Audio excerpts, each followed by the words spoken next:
Shwari. Umependeza. Thank you. Hivi kwa haraka haraka tukiangalia hii mtoko wako unaweza kwa gharimu kama shilingi ngapi? Sijapiga hesabu kwa sijui.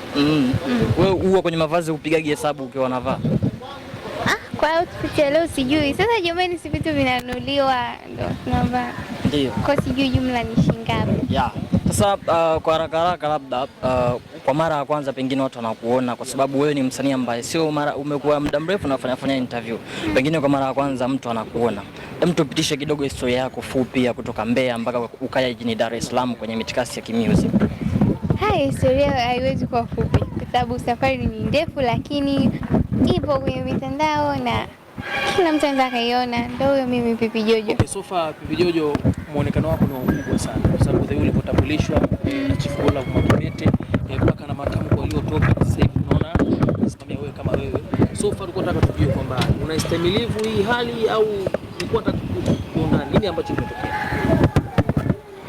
Yametokea mengi ambayo ndio yamesababisha tufikie hapa, lakini naamini Mungu atanisaidia tu. Okay. Hili linalo litapita. Maana ulisema yule ni baba yako kabisa. Yes, ni baba yangu. Nini kimetokea sasa? Baba. Sio kama sitaki kuwa karibu na baba, lakini ndio hivyo. Pia Kenya umesema kwamba mambo mengi sana yalitokea. Mambo gani hayo unataka kuyajua? Mengi ambayo ni kati yangu mimi na yeye, lakini tamko lilotoka la lebo ndio hilo kwamba sipo nao tena. Ya, pengine turudi nyuma kidogo. Ulivyokuja Dar es Salaam, pengine mtu anajiuliza Pipi Jojo hasa alikuwa anajishughulisha na nini Dar es Salaam kabla ya kuingia kwenye masuala mazima ya kimusic? Kabla nilikuwa gawinga mimi. Nilikuwa gawinga na uza vitu mpaka simu nauza, yani kila kitu ambacho unakuwa unakitaka mimi najua machimbo. Sasa hivi umeacha hiyo biashara ya uwinga? Tafanya lini jamani? Kuna wasanii mtu anafanya biashara zake lakini pia anaimba. Sina biashara kwa sasa. Biashara yangu mimi ni muziki. Ndio.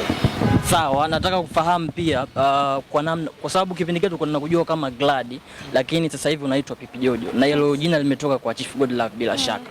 Na sasa hivi umetamana na Chief Godlove. Pengine makubaliano yapoje kwenye kutumia hilo jina la Pipi Jojo? Bado unaendelea kulitumia Pipi Jojo ama utarudi kwa jina lako la Glad? Hapana, mimi ni Pipi Jojo kwa sababu hatukusaini mkataba wowote wala sikuwa chini ya lebo. Kwa hiyo ndaendelea kubaki na jina langu Pipi Jojo. Makubaliano na Chief Godlove yalikuwaje kwenye masuala mazima ya kukusimamia? Alikuwa ananisaidia kama mtoto wake. Hamkuwa na mkataba? Hatukuwa na mkataba. Mkataba huo ulikuwa unataka kuingia ama ni yeye mwenyewe tu alikuwa? Umri wangu aliona bado haujafika wa kuingia kwenye mikataba au kusaini. Ndio. Yeye alisema pengine anakuingiza kwenye mkataba labda ukifikia umri wa miaka mingapi? Alisema tu muda ukifika nitakapoona sasa hivi ni wakati sahihi wa kusaini nitakusaini. Taarifa iliyotoka ya Chief Godlove kwamba tumeachana na Pipi Jojo rasmi kabisa. Ulikuwa unaijua kabla ama mwenyewe umekuwa surprise mitandaoni kama sisi kuona kwamba Pipi Jojo ameachana rasmi kabisa na Chief Godlove kama kusimamia kimusic? Niliona pia mtandaoni. Kwa nini uliona mitandaoni? Kwa sababu pia ndio ilipostiwa mtandaoni. Okay, Pipi Jojo, moja kitu ambacho nilisikia kwa karibu na kuna watu wananiambia pia nikuulize kwamba inasemekana wewe kuweza kustahimili mazingira ya Nairobi, so ukasema uje ukae huko Dar es Salaam sababu umepazoea. Lakini licha hivyo ni kwamba kuna watu pia kama wanakudanganya labda uache na Chief Godlove watakusimamia na wataweza kukufanya uwe mkubwa zaidi ya ulivyokuwa kwa Chief Godlove Mwakibete. Hili nalo unaleka vipi Pipi Jojo?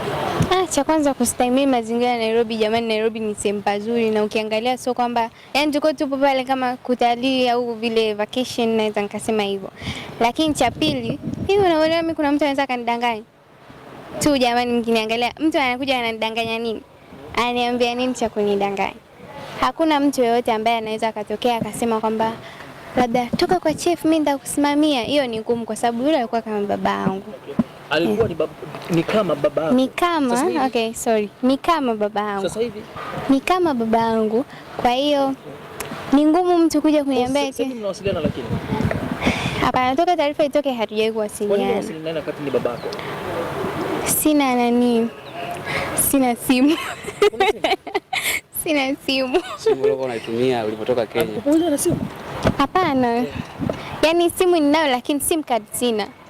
Yaani line ya simu hauna. Kwa nini hauna line ya simu? Basi tu.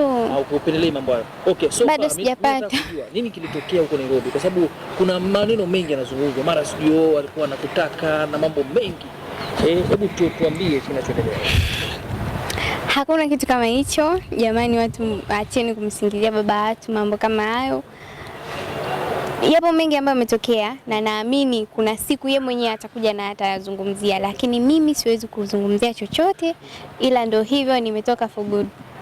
Kuna kauli yako moja ulisema kwamba hautaki kushindana na mtu mwenye nguvu. Kipindi unatoka Chief Music aliwahi kukuambia labda vitisho vyovyote kipindi unatoka? Hapana, hamna kitisho chochote. Mtu tu mwenye akili timamu mwenyewe tu ukiangalia unaona utashindana na pesa? Haiwezekani.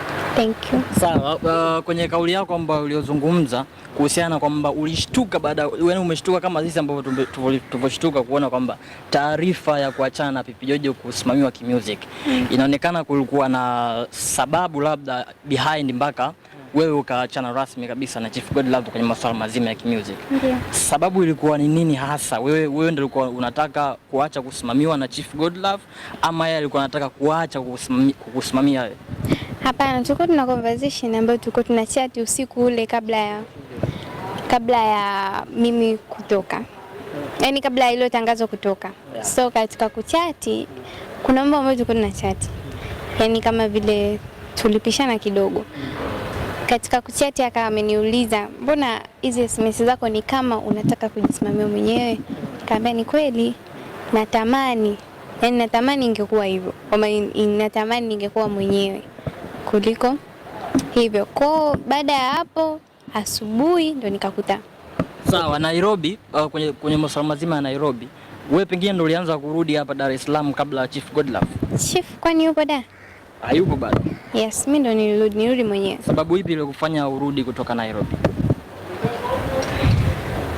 Sababu zipo nyingi jamani ambazo zitaleta sitofahamu kwenye mitandao. Nimesikia sitofahamu Pipi Jojo. Mimi nataka kujua ulitoka vipi Nairobi kuja Tanzania? Ulitumia usafiri gani na ilikuwaje kwaje? Kwa mwezi zilikuwaje na kitu kama hicho? Nilitumia gari. Thamani nyingi, pesa za kutosha. Yaani hata sisi wenyewe tunakuja lakini tunajua kwamba tunazungumza na mtu mkubwa kwa thamani uliowekewa. Hebu unataka kuniambia solution zote. Nilitumia gari kufika Dar. Gharama alilipia nani? Yeye Mwenyewe.